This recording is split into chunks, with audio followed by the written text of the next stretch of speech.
Christmas morning light filtered through frost-covered windows, casting fractured rainbows across the hardwood floor. Lucas sat cross-legged beneath their evergreen tree, clutching his latest masterpiece 3 stick figures in purple crayon, carefully labeled Daddy, Me, and New Mommy.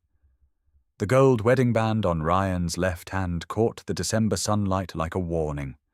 20 months of measured steps. 20 months of shielding his boy from fresh heartbreak. Then Lucas looked up with those earnest blue eyes and spoke the words that shattered everything. "Daddy, I'll ask Santa to bring me a mom. Will you marry her?" Ryan's calloused fingers froze inches from his coffee mug.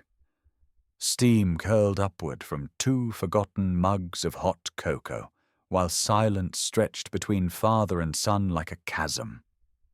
What Lucas didn't know was that the woman who'd quietly entered their lives carried shadows darker than Ryan's grief shadows that left bodies buried when secrets surfaced. Ryan knelt beside his son, studying the crayon drawing with careful attention. The stick figure, labeled New Mommy, had flowing brown hair and a wide purple smile that seemed achingly familiar. Lucas had drawn tiny hearts floating around all 3 figures, his 6-year-old interpretation of the family he desperately wanted. "Buddy, Santa doesn't exactly work that way," Ryan said softly, his voice catching on the words. The child's face fell slightly, but his determination remained unshaken. "But maybe he could help?" Lucas whispered, clutching the drawing against his small chest like a prayer. The coffee mug trembled in Ryan's hands as memories flooded back, Sarah's laughter echoing through this same room, her Christmas morning tradition of terrible pancakes and perfect hot chocolate.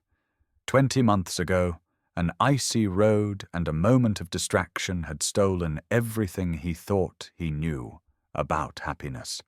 Now his son sat before him, innocent and hopeful, asking for something Ryan wasn't sure his heart could survive losing again.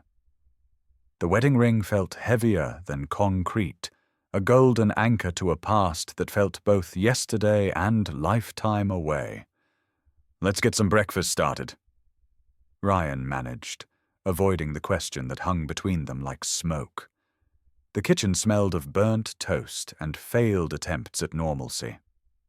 Ryan moved through the familiar routine of single parenthood, checking backpacks, signing permission slips, pretending his world hadn't just shifted on its axis. Lucas chatted about his Christmas wish list while spreading jam with the focused intensity only children possessed. "Isabel said she likes building things too," the boy mentioned casually, as if dropping a bomb into casual conversation. Ryan's spatula clattered against the pan. Isabel Parker had entered their lives 3 months ago as a school volunteer, quiet and helpful and carrying herself like someone who'd learned to be invisible. Now she'd somehow worked her way into his son's drawings and Christmas wishes. "How do you know Isabel likes building things?" Ryan asked, keeping his tone carefully neutral. Lucas shrugged with the matter-of-fact wisdom of childhood. "She showed me how to make the joints stronger on my birdhouse project." "She knew about mortise and tenon stuff like you do." Ryan paused, considering this information. Most graphic designers didn't possess intimate knowledge of traditional woodworking techniques. Most people didn't recognize the difference between functional construction and decorative craft. Most volunteers didn't spend their free time teaching 6-year-olds advanced joinery methods. The questions multiplied in his mind like winter frost spreading across glass. September had arrived with the usual chaos of new school years and fresh starts. Ryan stood in the elementary school gymnasium, surrounded by folding tables and the enthusiastic chatter of parent volunteers. Lucas clung to his leg with the practiced desperation of a child who'd learned that people could disappear without warning. "You'll be fine, buddy," Ryan murmured, gently extricating himself from Small Fingers. "I'll be right here when you're done." The school's renovation project needed skilled hands, and Ryan's architectural background made him valuable despite his current handyman status. Rolled blueprints gathered dust in his garage, but his muscle memory for construction remained sharp as winter air. Isabel Parker appeared beside their table, like morning mist quiet, unremarkable, and somehow essential. Her dark hair was pulled back in a practical ponytail, and her clothes spoke of someone who understood the difference between looking professional and actually working. "Mind if I help?" she asked, gesturing toward the pile of lumber waiting to become new classroom shelves. Ryan nodded absently, focused on measuring cut lines with the precision that had once earned him architectural awards. He handed her a level, expecting the fumbling uncertainty most volunteers displayed around construction tools. Instead, Isabel held it with the confident grip of someone who'd spent years making sure things stood straight and true.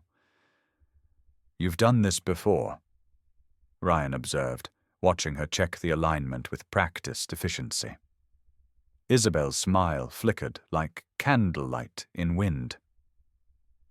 "I've picked up a few things over the years," she replied, her voice carrying the careful neutrality of someone who'd learned to edit their past.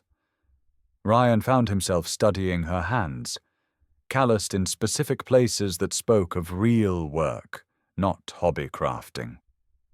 The way she handled the measuring tape suggested familiarity with reading blueprints and calculating load-bearing requirements. Most graphic designers didn't develop those particular skill sets through weekend projects. Lucas appeared at Ryan's elbow during the lunch break, clutching a juice box and wearing the satisfied expression of a child who'd successfully navigated his first day without tears. "The lady with the brown hair helped me with my project," he announced, pointing toward Isabel, who was cleaning sawdust from her tools with methodical care. "She showed me how to make corners that don't come apart." Ryan felt something shift in his chest, a warmth he hadn't experienced since Sarah's death, dangerous and unwelcome as a gas leak. Isabel looked up at that moment, catching his gaze across the crowded room, and her smile was shy sunshine after long winter. October painted Millfield in shades of amber and rust, and somehow Isabel had become part of their routine without Ryan quite noticing how it happened. She volunteered for every school project, appeared at community events with quiet consistency, and possessed an uncanny ability to be helpful without being intrusive.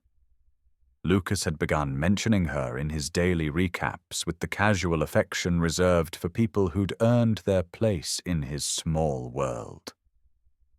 "Isabel knows about bird migration patterns," or "Isabel helped fix the wobbly table in Mrs. Henderson's classroom." Each mention felt like a small stone thrown into the still water of Ryan's carefully controlled existence. Their first real conversation happened over coffee at Murphy's Diner, Millfield's only establishment that served anything resembling decent espresso. Isabel sat across from him in a red vinyl booth, her hands wrapped around a ceramic mug, with the focused attention of someone who'd learned to find comfort in small rituals. "Thank you for letting me help with Lucas's project," she said quietly. "He's a special kid." Ryan felt the familiar tightness in his chest that came with discussions about his son's well-being. "He's been through a lot," Ryan replied, the words carrying weight he didn't intend to share with relative strangers. Isabel nodded with the understanding of someone who recognized the shape of grief without needing details. "Loss changes how we see the world," she said simply, Sometimes it makes us more careful about letting people close." The statement hung between them with the precision of a perfectly measured cut, revealing more about Isabel than hours of small talk might have accomplished. Ryan found himself wondering what losses had taught her to speak with such quiet authority about the geography of human pain. Her eyes held shadows that spoke of experience rather than sympathy, the difference between someone who'd read about drowning and someone who'd fought their way back to shore. November brought the first serious frost, and Isabel's subtle integration into their weekend routines. She appeared at Lucas's soccer games with a thermos of hot chocolate and vocal support for every 6-year-old on the field. She helped with homework assignments that required artistic skills Ryan couldn't provide, and somehow knew exactly when to offer assistance and when to step back. Lucas began asking if Isabel could join them for Saturday morning pancakes or Sunday afternoon trips to the hardware store. Each invitation felt like his son was gradually rebuilding their family structure to include space for someone new. Ryan caught himself watching Isabel with increasing attention, noting details that painted a picture more complex than her carefully constructed surface suggested. The way she flinched slightly at unexpected loud noises, how her eyes automatically catalogued exit routes in any new environment, the fact that she paid for everything in cash and carried her identification in a money belt rather than a regular wallet. Most telling was her knowledge of construction techniques that went far beyond amateur enthusiasm. She could read architectural drawings, understood load calculations, and possessed an intuitive grasp of structural engineering that suggested formal training rather than casual interest. "You're not really a graphic designer, are you?" Ryan asked one afternoon, as they worked together on reinforcing the school playground equipment. Isabel's hand stilled on the wrench she'd been using with professional competence. The silence stretched between them like measuring tape, marking distances that couldn't be easily crossed. "I design things," she said finally, which was technically true and completely inadequate as an explanation. Just not the kind of things most people would expect. Ryan felt the familiar architect's frustration with incomplete information, the professional need to understand how all the pieces fit together before proceeding with construction. December arrived with unexpected warmth and Isabel's growing presence in Lucas's emotional landscape. The boy had begun including her in his bedtime prayers and asking when she might come for dinner rather than just helping with projects. Ryan found himself torn between protective instincts and the growing recognition that his son was healing in ways he hadn't thought possible. Isabel brought laughter back into their house, not the forced cheer of well-meaning relatives, but genuine amusement at Lucas's endless questions and boundless enthusiasm for building anything that would stand still long enough to be constructed. The shift happened gradually, like seasons changing or wounds healing imperceptible day by day, but unmistakable over time. Ryan realized he'd begun looking forward to Isabel's presence, not just for Lucas's sake, but for his own. She listened to his stories about architectural projects with genuine interest, understood his frustration with current handyman work that utilized perhaps 10% of his actual skills, and never once suggested he should move on or start dating again, with the clumsy enthusiasm of friends who meant well, but understood little about the complexity of grief. Late one evening, as Ryan cleaned sawdust from his workshop, he discovered Lucas's latest project, a small wooden box with carefully fitted joints and a hand-carved lid depicting 3 stick figures. Inside, Lucas had placed a folded piece of paper with his Christmas list, written in careful 6-year-old printing. a mom who likes building things, and knows about birds and makes Dad smile again like he did with real Mom. Ryan sat heavily on his workbench, the weight of his son's hope settling around him like snow. The child had been watching, analyzing, and drawing conclusions with the ruthless honesty that made children both heartbreaking and terrifying. But even as warmth began to thaw the frozen places in Ryan's heart, Isabel's behavior grew increasingly erratic. Phone calls that made her face pale and her hands shake. Sudden absences explained with vague references to family emergencies that never seemed to resolve. The way she checked over her shoulder when they walked through town, as if expecting unwelcome company. Ryan's architectural training had taught him to notice when structural elements didn't align properly, when the visible framework didn't match the underlying foundation. Isabel Parker was a beautifully constructed facade, hiding something that might not bear the weight of close inspection. The first crack in Isabel's carefully maintained surface appeared on a Wednesday afternoon in early December. Ryan found her sitting in her car outside the school, gripping the steering wheel with white knuckles while tears streamed down her face. Her phone lay on the passenger seat, screen dark, but somehow threatening in its silence. Isabel? Ryan tapped gently on the window, concern overriding his usual respect for personal boundaries. She looked up with the startled expression of someone pulled back from the edge of something terrible, quickly wiping her eyes and attempting a smile that fooled no one. "Sorry," she said, rolling down the window with hands that trembled slightly. "Just a difficult phone call." Ryan crouched beside the car door, bringing himself to her eye level with the instinctive gentleness he'd learned during Lucas's worst grief episodes. "You don't have to apologize for being human," he said softly. "Bad news has a way of finding us whether we're ready or not." Isabel's laugh sounded like glass breaking.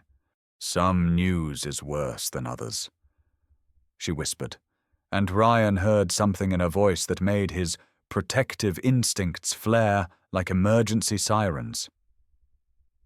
"Who was on the phone?" Ryan asked, though he wasn't sure he had the right to demand answers from someone who'd given him no promises beyond friendship and help with school projects. Isabel's eyes darted toward the school entrance where Lucas would appear in 20 minutes, expecting familiar faces and afternoon snacks and the comfortable routines that made childhood feel safe. "Someone from my past," she said finally. "Someone who thinks I owe him things I can never repay." The words carried weight that suggested consequences far beyond money or simple obligations, the kind of debt that gets paid in fear and sleepless nights.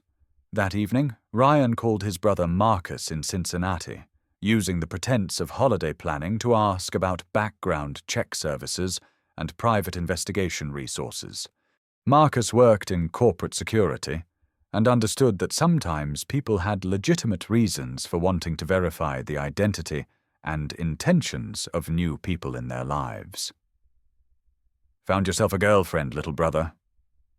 Marcus teased, but his tone grew serious when Ryan explained his concerns about inconsistencies and evasive answers. "Trust your instincts," Marcus advised. "If something feels off, there's usually a reason. But be careful about digging into someone else's business.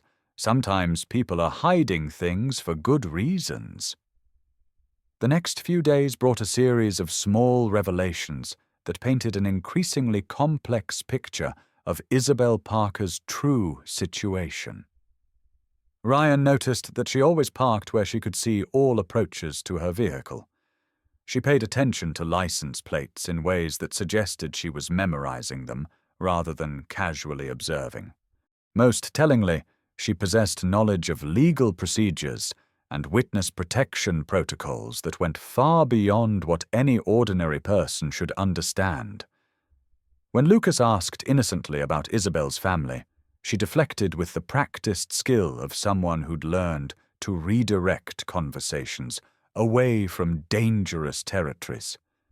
Ryan's architectural background had taught him that structural problems rarely announced themselves with dramatic failures.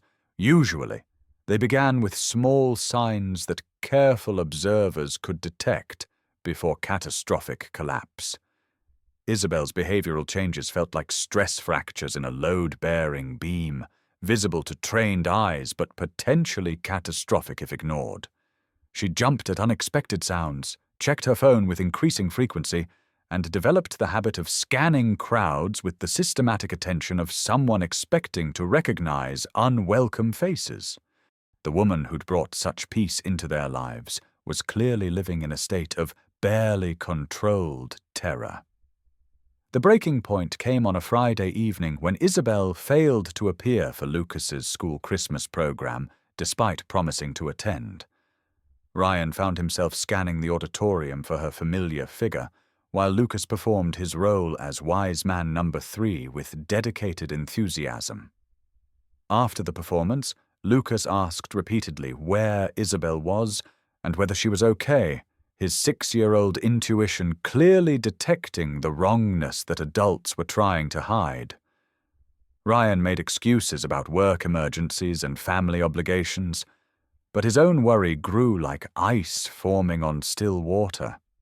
Saturday morning brought no word from Isabel, and her phone went straight to voicemail with a generic message that provided no useful information. Ryan drove past her apartment complex twice, noting her car in its usual spot but seeing no signs of movement in her windows. Lucas asked if they could check on Isabel, displaying the kind of concern that suggested the boy had grown more attached than Ryan had realized. Sometimes people need space to work through difficult problems, Ryan explained, though his own unease made the words sound hollow, even to his own ears. Sunday evening, Isabel appeared at their door, looking like she'd aged a decade in 72 hours. Her face was pale beneath carefully applied makeup that couldn't quite disguise the exhaustion in her eyes. Lucas ran to her with the uncomplicated joy of a child whose prayers had been answered, wrapping his arms around her waist with fierce affection.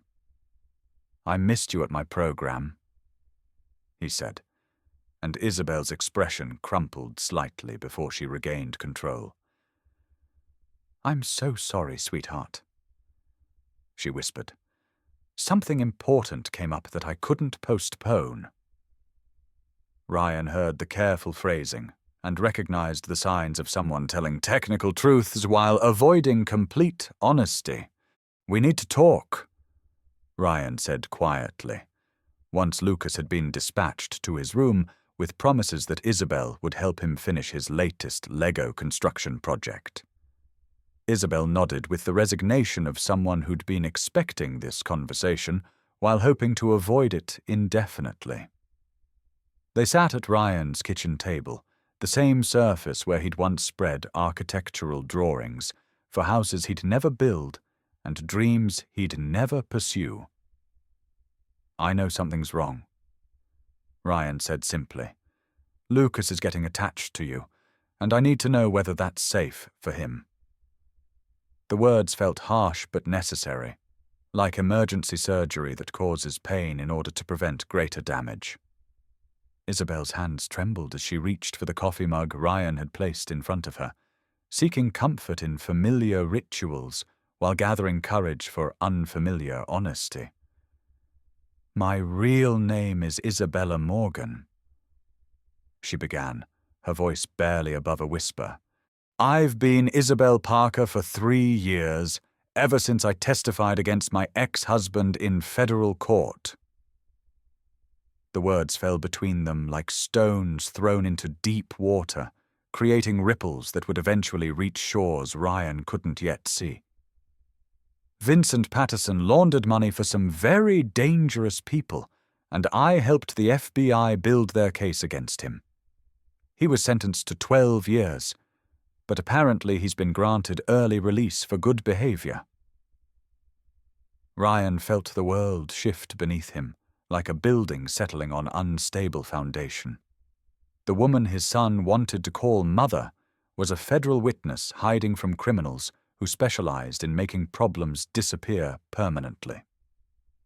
"The phone call," Ryan said, pieces clicking together with the satisfying precision of joints cut by master craftsmen. "Someone warned you he was getting out." Isabel nodded, tears cutting tracks through her careful makeup. "A U.S. marshal I've stayed in contact with. Vincent made threats during his trial about what would happen to people who betrayed him. The FBI took those threats seriously enough to relocate me and provide a new identity. And now he's free," Ryan continued, following the logical progression of events like reading architectural plans. "And you think he's going to come looking for you?" Isabel's laugh held no humor, only the bitter recognition of someone who'd spent 3 years looking over her shoulder and knew the vigilance had been justified rather than paranoid. "I don't think anything," she said quietly. "I know. Vincent Patterson doesn't forgive, and he doesn't forget. He has connections with people who can find anyone, anywhere, given enough time and motivation. I've been Isabel Parker for 3 years, but that identity won't protect me if he's determined to settle old scores." Lucas appeared in the doorway, clutching his half-finished Lego spaceship, and wearing the confused expression of a child who'd sensed adult tension without understanding its source. "Are you sad?" he asked Isabel with the direct honesty that made conversations with 6-year-olds both refreshing and terrifying. Isabel managed a smile that was probably more convincing to a child than to his father. "Sometimes grown-ups have complicated problems," she said gently. "But that doesn't mean you did anything wrong, okay?" Lucas nodded solemnly, then climbed into Isabel's lap with the casual affection that spoke of genuine attachment formed over months of patient kindness. Ryan watched his son curl against Isabel's chest, saw how her arms wrapped around him with protective instincts that seemed as natural as breathing, and felt something fierce and unexpected unfold in his chest. Lucas had lost one mother to random accident and senseless tragedy. The idea of losing another to deliberate violence felt like a particular cruelty that Ryan's sense of justice couldn't tolerate. "What kind of timeline are we looking at?"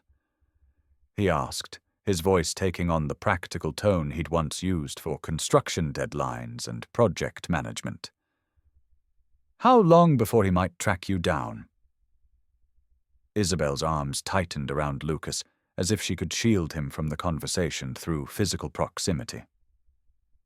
"Could be days, could be months," she admitted. "Vincent has money and connections, but tracking someone who's been careful about their new identity takes time. I've been Isabel Parker for 3 years, built a whole life around this identity. But eventually..." She trailed off, leaving the inevitable conclusion unspoken. Eventually, professional investigators would connect Isabel Parker to Isabella Morgan, and Vincent Patterson would have an address to send people who specialized in permanent solutions to temporary problems. "You could run again," Ryan said, though the words felt like swallowing broken glass. "New city, new identity, start over somewhere else." Isabel looked down at Lucas, who had fallen asleep in her arms with the absolute trust that only children could display. "I could," she agreed quietly. "I've done it before. But running means leaving behind everything I've built here, everything that's made me feel human again after 3 years of being a ghost." Her eyes met Ryan's across the table, and he saw there the same recognition that had been growing in his own heart, that somewhere between September and December, Between school projects and Saturday morning pancakes, they'd built something worth protecting. Lucas stirred in Isabel's arms, mumbling something about Christmas presents and new families before settling back into sleep. The innocence of his dreams felt precious and fragile, like spun glass ornaments that could shatter with the slightest disturbance. "He's been through enough loss," Ryan said, though he wasn't sure whether he was talking about Lucas or himself. "I can't let him get attached to someone who's going to disappear." The words came out harsher than he'd intended, and Isabel flinched as if struck. But she nodded with the understanding of someone who'd spent 3 years making impossible choices between safety and connection. "I know," Isabel whispered. "I should have told you from the beginning. Should have stayed away once I realized how much Lucas was starting to mean to me, how much you both—" She stopped, shaking her head. "I thought I could have just a little bit of normal life, just for a while. I thought maybe Vincent would serve his full sentence. Maybe I could stay Isabel Parker forever. It was selfish and stupid, and I'm sorry." Ryan heard the genuine remorse in her voice, but also the pain of someone who'd been denied the basic human right to build relationships without fear of retribution. "What if you didn't have to choose?" Ryan asked suddenly, the idea forming as he spoke like architectural inspiration striking without warning. What if there was a way to make a stand instead of running? Isabel looked at him with the skeptical expression of someone who'd learned not to trust easy solutions to complex problems.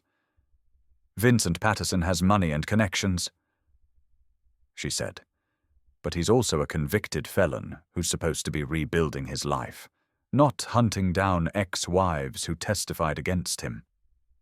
If he makes a move against you, he's violating parole and risking everything he's gained from early release." Ryan felt his mind shifting into the analytical mode that had once made him an exceptional architect, seeing the whole structure, identifying stress points, and developing solutions that addressed underlying problems rather than surface symptoms.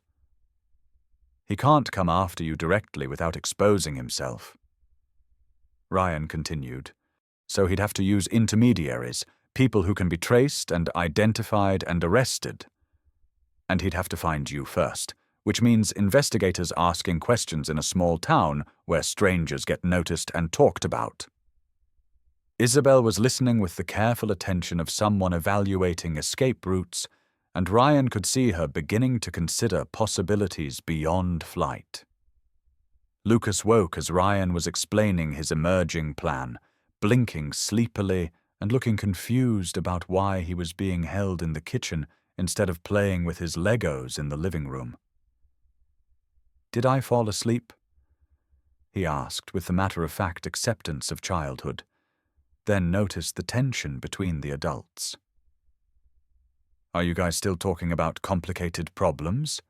Isabel smoothed his hair with gentle fingers, and Ryan saw how naturally she'd adapted to the maternal gestures that Lucas craved. "We're trying to figure out how to keep our family together," she said simply, and Ryan felt his heart stop at the word family spoken with such quiet certainty. "Is someone trying to take Isabel away?" Lucas asked with the direct perception that made children both wonderful and terrifying. "Like when Mom went to heaven?" The comparison hit Ryan like a physical blow, the reminder that his son had already learned too young that people could vanish without warning or explanation. "Not like Mom," Ryan said firmly. "Mom's accident was nobody's fault, and nobody could have prevented it. This is different. This is something we can actually do something about." Lucas nodded gravely, processing this information with the seriousness of a child who'd been forced to understand that the world contained both random tragedies and deliberate cruelties. "What do we need to do?" Lucas asked, and Ryan felt overwhelmed by his son's immediate acceptance that we would face whatever challenges arose together. The boy had lost one parent to circumstances beyond anyone's control, but he seemed determined not to lose another family member to threats that could potentially be countered with courage and careful planning. "We need to be smart and careful and brave," Ryan told him. "And we need to make sure that bad people can't hurt good people in our town." Lucas nodded again, then looked at Isabel with the steady gaze of a child making serious decisions. "Are you going to stay?" Lucas asked Isabel directly, cutting through adult complications to reach the essential question. "Are you going to be part of our family, or are you going to leave like everybody else does?" The words carried weight that no 6-year-old should have to bear, the accumulated wisdom of someone who'd learned not to trust promises of permanence. Isabel's eyes filled with tears, but her voice was steady when she answered. "I want to stay more than anything in the world," she said. "But staying might mean dangerous people come looking for me, and I can't let anything bad happen to you or your dad." Lucas considered this information with the careful deliberation of a child who'd learned to think before speaking.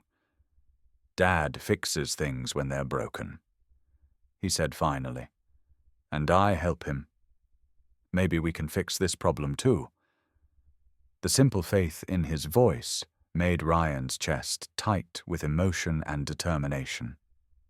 His son believed that problems had solutions, that people could choose courage over fear, that families could protect each other against whatever threatened them.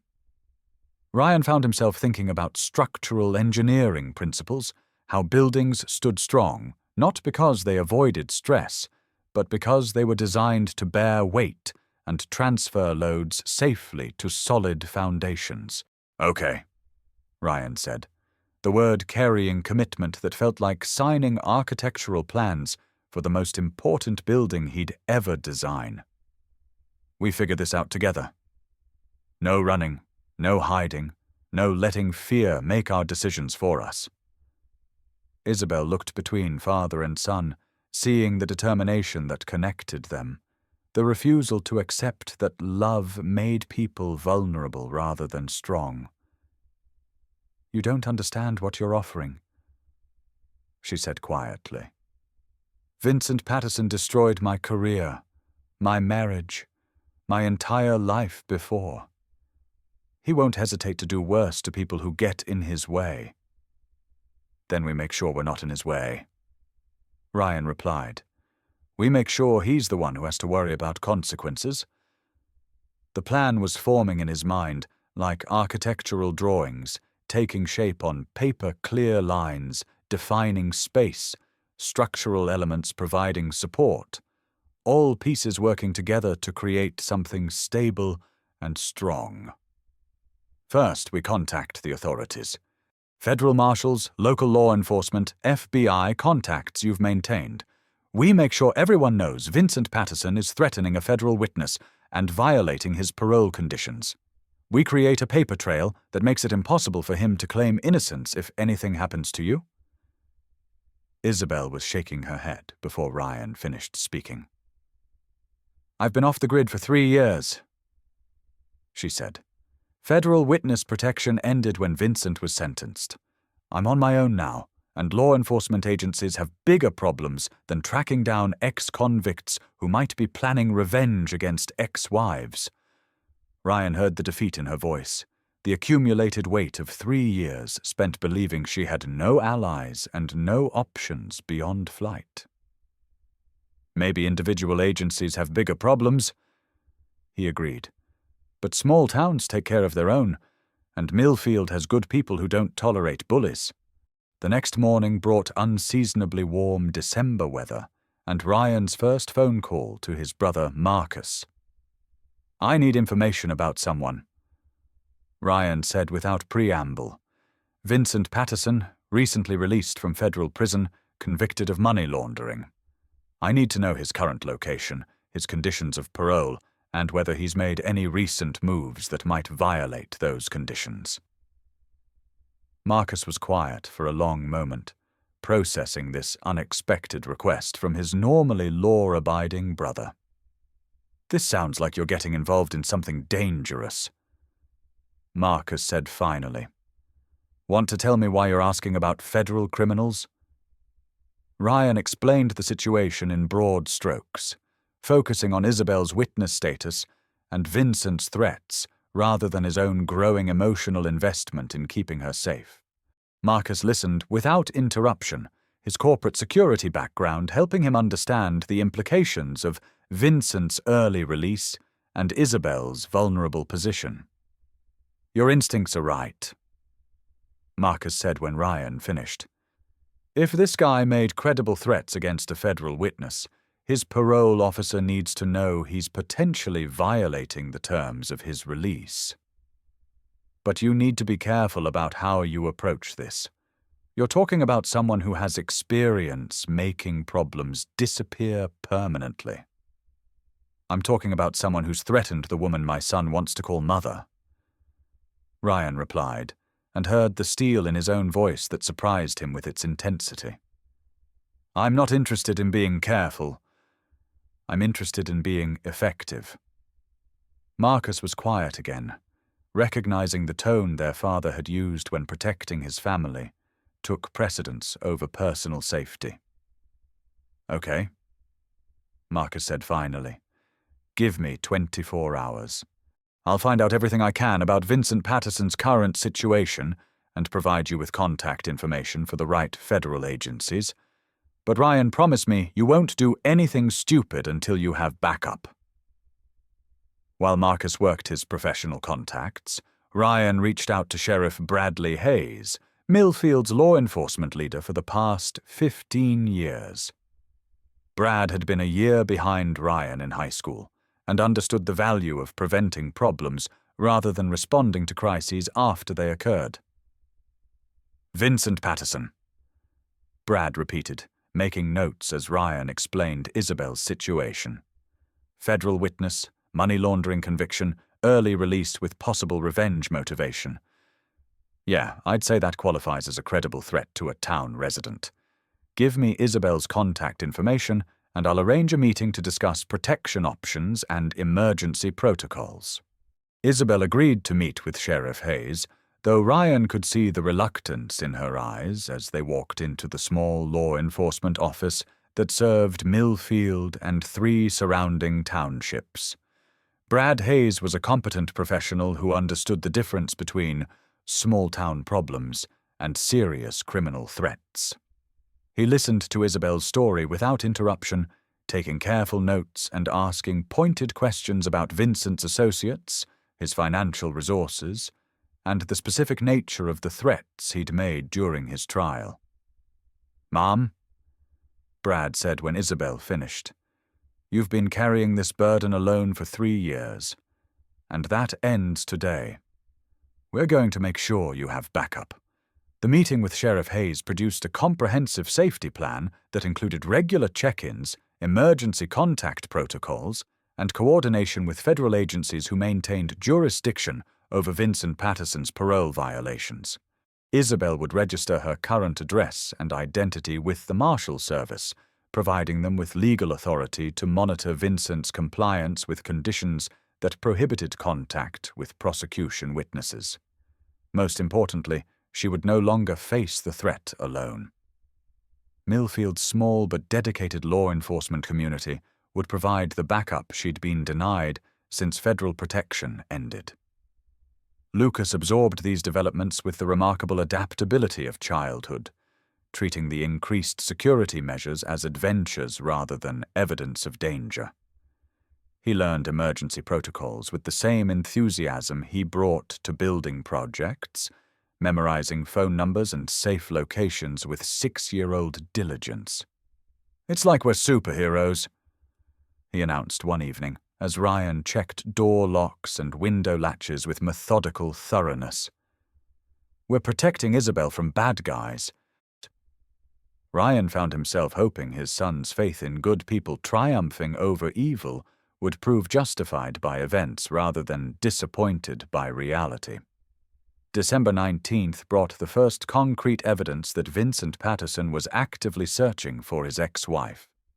Sheriff Hayes called Ryan at 6:30 in the morning with news that a private investigator had been asking questions at businesses throughout Millfield, showing photographs and offering money for information about Isabella Morgan, or anyone matching her description. The good news is that nobody recognized the name or the photos. Brad explained. The bad news is that this confirms your girlfriend's ex-husband is serious about finding her. We're escalating to federal involvement immediately. The federal response came faster than Ryan had expected, in the form of Deputy U.S. Marshal Jennifer Walsh, a compact woman with graying hair and the no-nonsense demeanor of someone who'd spent 20 years dealing with witness protection cases. Marshal Walsh met with Isabel, Ryan, and Sheriff Hayes in the law enforcement office, reviewing Isabel's case file and current threat assessment with professional thoroughness. Vincent Patterson violated his parole conditions the moment he hired investigators to locate a federal witness. She explained, "We have authority to arrest him immediately, but first we need to locate him and gather evidence of his direct involvement rather than just the activities of his hired personnel." "How long does that take?" Ryan asked, thinking about Lucas's Christmas program and holiday plans that suddenly felt precious and fragile. Marshal Walsh consulted her notes before answering. "Could be days, could be weeks. Patterson's smart enough to maintain plausible deniability about his investigators' activities. We need to catch him giving direct orders or making explicit threats before we can move decisively."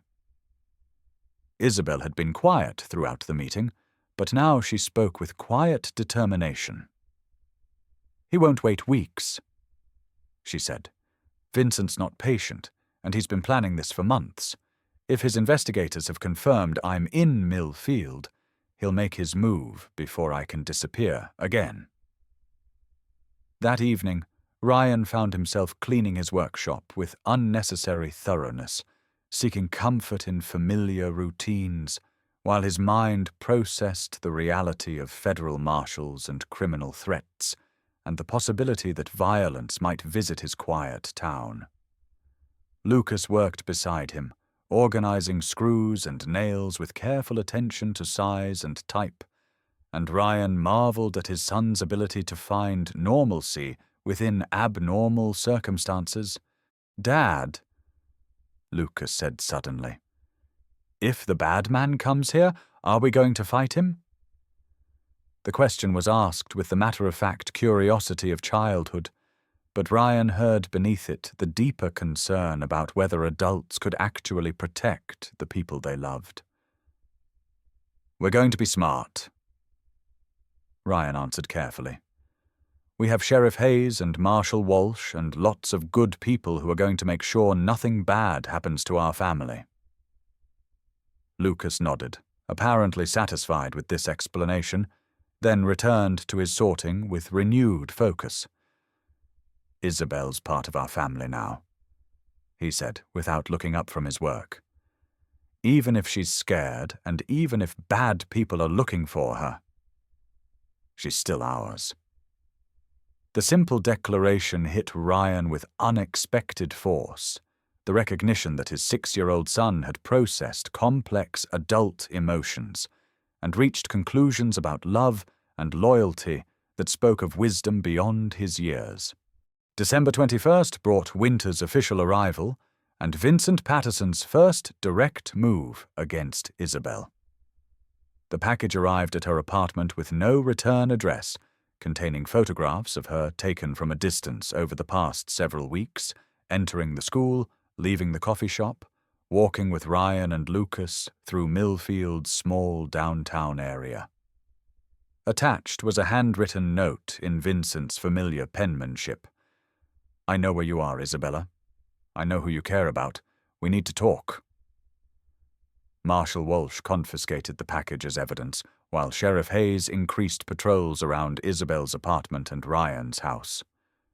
"He's here," Isabel said quietly as they sat in Ryan's kitchen, Lucas safely asleep upstairs, while adults grappled with the reality that threats had become immediate rather than theoretical. Vincent's in Millfield, or close enough to coordinate surveillance personally. The photographs were taken by someone who knew my routine, who'd been watching long enough to identify patterns. Ryan felt cold settle in his stomach like winter fog. The abstract danger had become concrete threat, and his son's safety now depended on decisions Ryan had never imagined having to make. "We stick to the plan," Marshal Walsh said firmly. "Patterson's violated federal law by crossing state lines to threaten a witness. We have grounds for immediate arrest once we locate him. But until then, Isabel stays under protective supervision, and everyone maintains heightened security awareness." Ryan found himself thinking about structural engineering again, how buildings were designed to withstand specific loads, how safety margins were calculated to exceed expected stresses. The plan they'd constructed felt solid, but Vincent Patterson represented forces they might not have adequately calculated.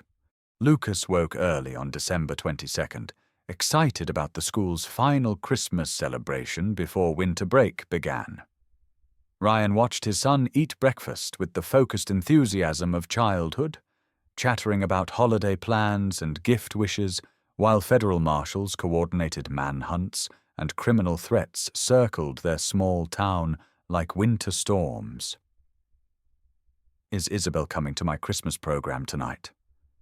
Lucas asked, and Ryan felt the question like physical weight. The program represented normalcy and community celebration, but also public exposure and predictable schedules that made protection difficult. "We'll see, buddy," Ryan said, which was the kind of non-answer that usually prompted Lucas to ask follow-up questions with relentless 6-year-old persistence. But this time, Lucas simply nodded with the understanding of a child who'd learned that adult promises sometimes depended on circumstances beyond anyone's control. "If she can't come, will you tell her I sang the solo part really good?" he asked, and Ryan felt his heart break a little at his son's willingness to accept disappointment in order to keep loved ones safe.